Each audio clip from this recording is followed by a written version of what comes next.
Stock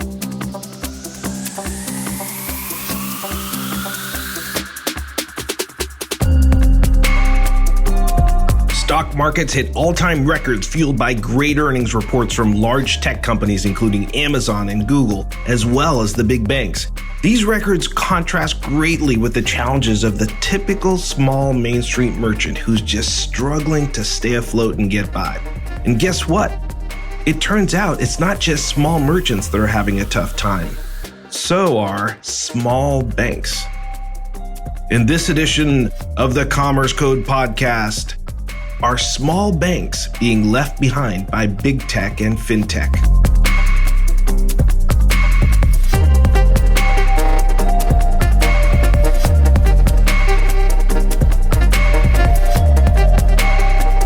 I'm Silvio Tavares here in San Francisco on February 12th. This is Commerce Code, brought to you by DCA, the Digital Commerce Alliance. It's great to be with you. Over the past year, much of the focus for economic stimulus has been on small businesses, especially, those restaurants and retailers who've had to shut their doors during the pandemic. Yet very few focus on the challenges faced by small banks. In the US, there are over 5,000 small banks. That's more than in any other country. And these banks have been hit hard by the pandemic and the recession that has followed. But even before the recession, small banks were hurting. According to the Federal Reserve Bank, the number of small banks declined by about 70% between 1990 and 2018. By contrast, during the past year, big banks, the top 10, have been getting bigger and stronger. And fintechs like Klarna or Lending Club are claiming an ever-increasing share of payments and banking activities, that used to be done by small banks. So it begs the question, are big banks and fintech growing at the expense of the little guys, the small banks? Today on the show, we speak with a company that's leveling the playing field for smaller banks by providing new technologies to this segment. They believe it doesn't have to be a zero-sum game. They're making a business out of helping small banks compete with the big guys and fintechs. Mehmet Sezgin is the CEO and founder of MyGenie, a San Francisco-based fintech company that powers banking platforms. And get this, Mehmet used to be an executive at one of the largest banks in the world, BBVA, based in Spain, but with operations around the world, including Europe, the US, and Latin America. Good morning, Mehmet. It's great to speak with you this morning. Good morning, Silvio. Same here. Today, if I understand correctly, you're back here in San Francisco at the headquarters of MyGenie. Is that right?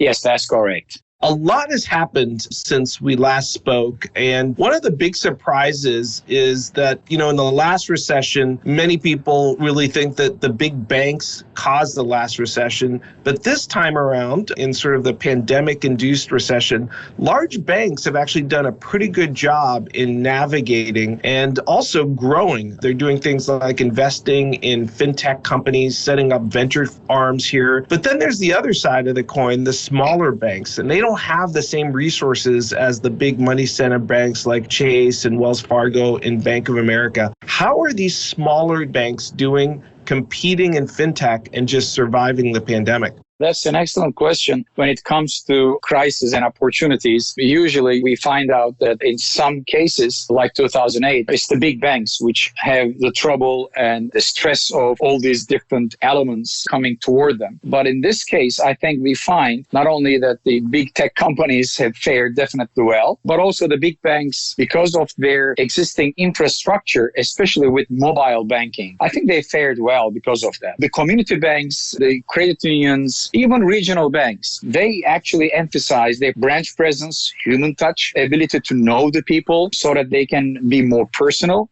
But when people don't go out of their home, you cannot claim to have that personal touch. I think that has been the main challenge. And since most of those smaller financial institutions did not make a sufficient investment into their mobile banking infrastructure, they are not faring well. So I think that's one of the main reasons why we're seeing that the smaller banks are not as good as they should be in such crisis. And if you think about what they're going to have to do in 2021 to stay afloat, what's the biggest single thing that they're going to have to navigate in order to be successful during this pandemic and be around a year from now?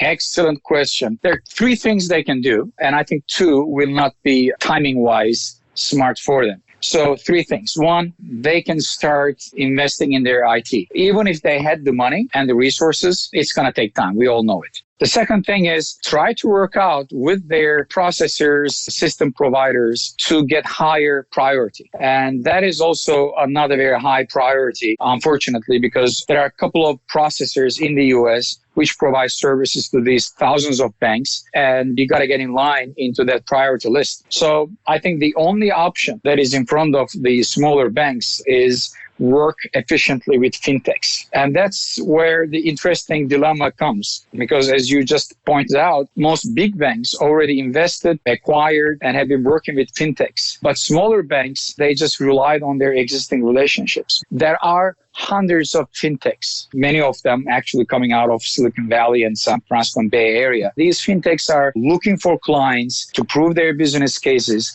So I think not only it is the smart way to work for smaller banks, but I don't think they have other options. And I think that's the only option in front of them. Start working with fintechs immediately. Really interesting insight. And basically what you're saying is partner or perish. Now, Mehmet, one thing I want to ask about is outside the United States. You have a very international background, born in Turkey. You're an executive at BBVA, one of the largest banks in the world and one of the top 3 banks in Europe. And you work with many companies around the world as CEO of MyGenie.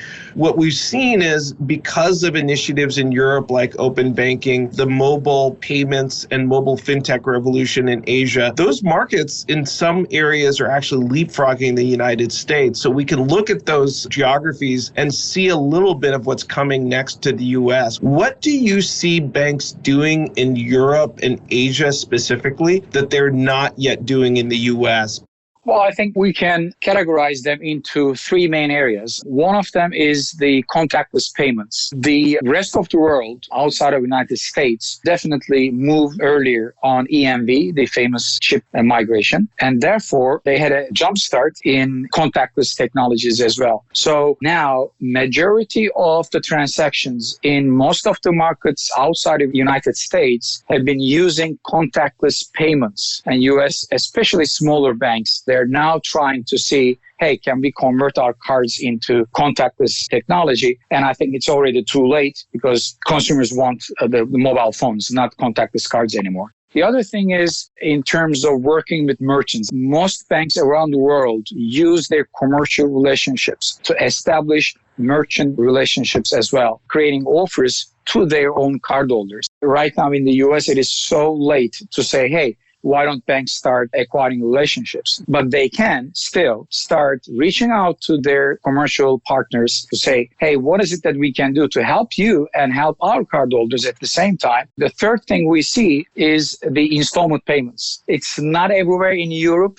but most emerging markets, we see installment payments are used most of the time whenever there is a large transaction ticket. Now, I don't know if you watched the Super Bowl, but Klarna was able to pay $5.5 million for a 30-second commercial trying to introduce installment concept to the US. And that's a technology firm. That's a fintech. That's not a bank. So if the banks don't start finding ways to offer installment payments to their cardholders, there are going to be other companies like Klarna, like Affirm, coming to US and creating these experiences. So I think these are the 3 areas that US banks definitely need to have a deeper look and come up with a priority list to address those.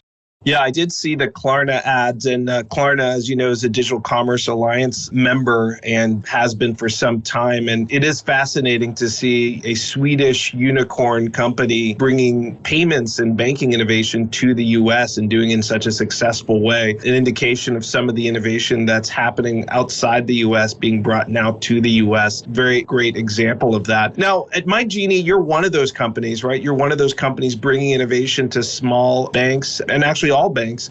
Can you tell me a little bit about what capabilities MyGenie brings to assist banks in doing some of these things that you talked about, you know, creating alliances and partnerships with local businesses, being able to do offers and engagement and even installment payments and mobile wallet payments. Can you talk a little bit about how MyGenie does that and the capabilities you bring to the table?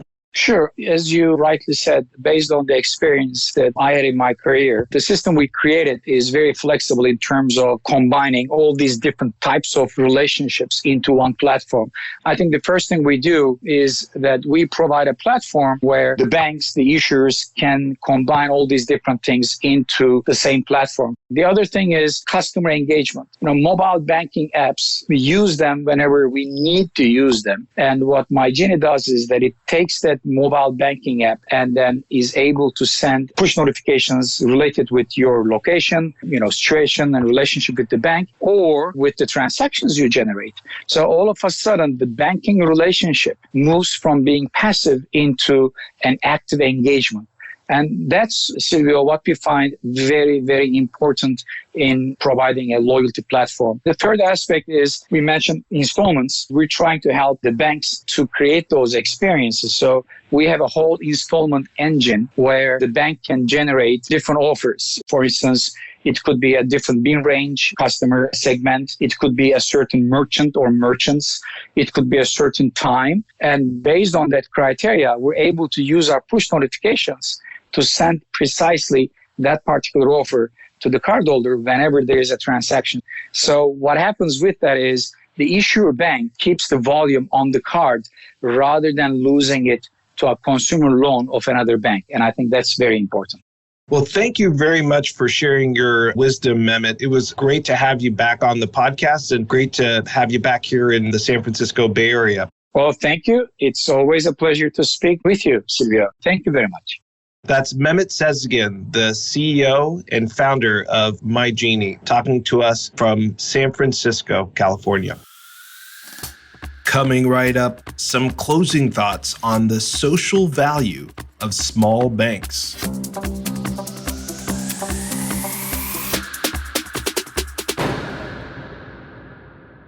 In this age of big tech and banks that are too big to fail, one could come to the conclusion that bigger is just, better. But that might not be correct.